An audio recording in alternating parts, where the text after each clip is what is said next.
He was the fastest man alive until one day he wasn't. Now old and gray, he sat on a park bench watching kids run around the playground, their laughter echoing through the crisp autumn air. It brought back memories of his own youth when he, too, had been the fastest runner alive, his name synonymous with speed and agility, but time, as it always does, had caught up with him.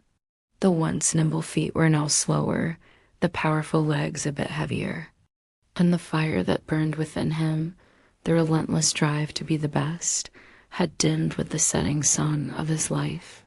He felt a pang of longing, a deep-seated sadness for the days gone by. His name was Andre, a legend in the world of athletics, a man who had danced with victory more times than he could remember. But now here he was, in the twilight years of his life, reduced to watching others do what he could no longer do himself. The sight of the children filled him with a strange mix of emotions, a potent cocktail of nostalgia, envy, and quiet desperation.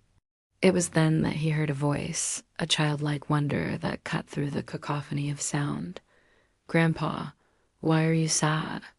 she asked, her eyes wide with innocence, her brow furrowed with concern. Startled by the sudden question, Andre turned to find the little girl who had spoken standing before him, her gaze unwavering. Her name was Lily, and she had a way of seeing things that most people, especially those much older, would do well to emulate.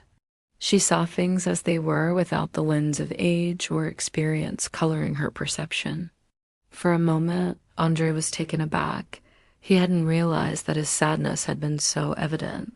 He forced a smile, trying to shake off the feeling.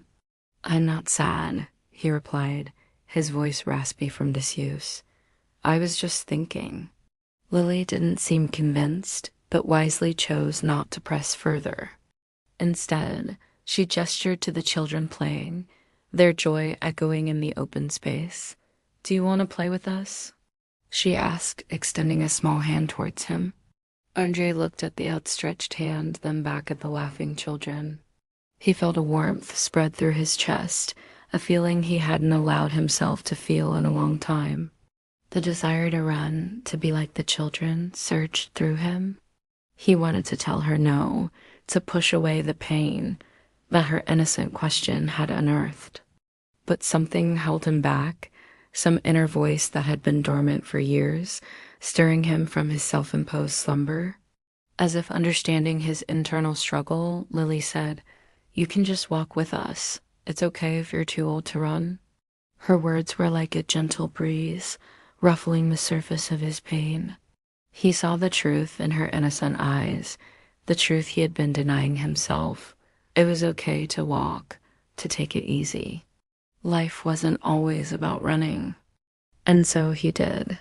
With trembling legs, he got up from the bench, each movement protesting the years of strain and stress his body had endured. As he joined the children, their laughter filling the air, something shifted within him.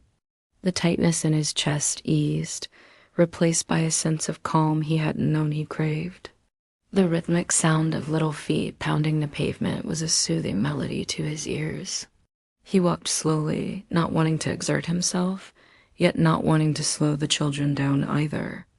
The sun, warm and inviting, bathed them all in its golden glow, turning the mundane park into a magical wonderland. The children chattered excitedly, their voices carrying tales of imaginary lands and mythical creatures. Andre listened, his heart swelling with an emotion he couldn't quite name. Was it happiness? It felt different, deeper, more profound. It was the joy of being present, of embracing the current moment, instead of constantly chasing after the next. As the afternoon wore on, the sky began its transformation from azure blue to hues of orange and purple, signaling the day's end. The children, tired from their games, started making their way home. Lily, with her inherent curiosity, turned to Andre. "Why don't you come play with us again tomorrow?" she asked, her eyes hopeful. He looked at her, truly looked at her, and saw not just a child, but a beacon of life, a living embodiment of the joy and wonder that he had long forgotten. He thought of his life, the countless races he had run, the medals he had won, the cheers of the crowd still ringing in his ears. And he wondered, was this too a race to be won? Was there a finish line somewhere in the distance? When he finally spoke, his voice was stronger, clearer. "I'd like that," he said, a smile lighting up his face. For the first time in a long time, he felt a sense of purpose, a reason to get out of bed in the morning. He had found something worth looking forward to. As the days turned into weeks, Andre became a regular fixture in the park. The children loved him, not because he was old or slow, but because he was a friend, someone who played with them, laughed with them, shared their joy, and celebrated their victories, no matter how small. He ran when he could, walked when he had to, and even sat on the sidelines when his body protested.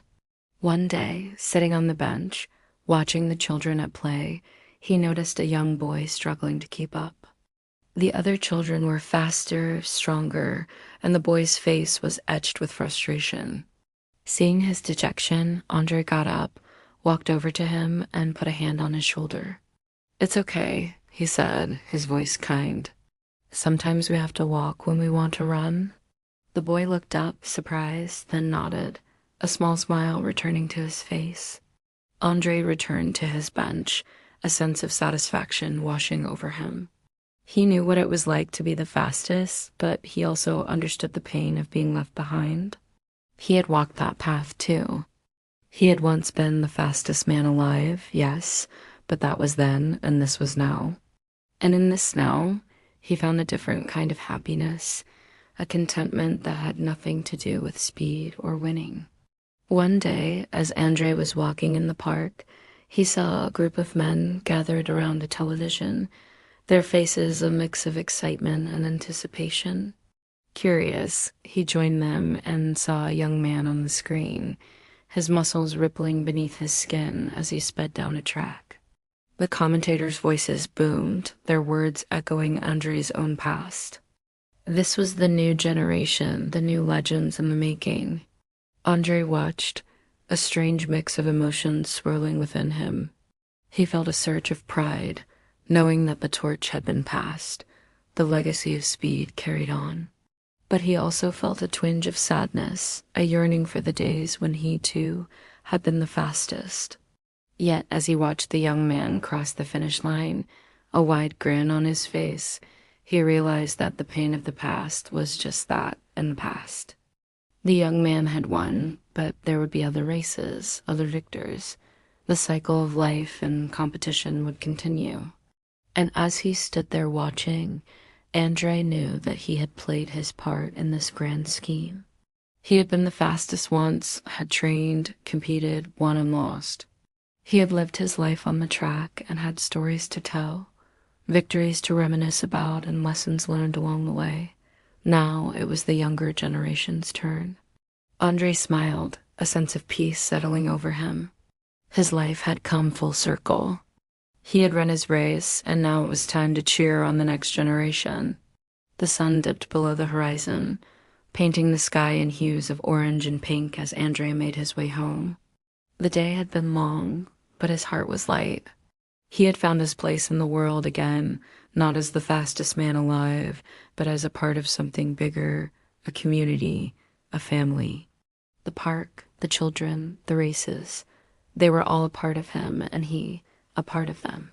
He was old, yes, but he was also wise. And in that wisdom lay a happiness that defied age, a contentment that warmed him from the inside out. He had once been the fastest, but now he was content to walk, to watch, and to cherish the simple joys of life. His story was a testament to the changing seasons of life, the ebb and flow of time, the inevitable march of age. But it was also a story of resilience, of finding happiness in the unexpected, of discovering that sometimes walking is just as beautiful as running.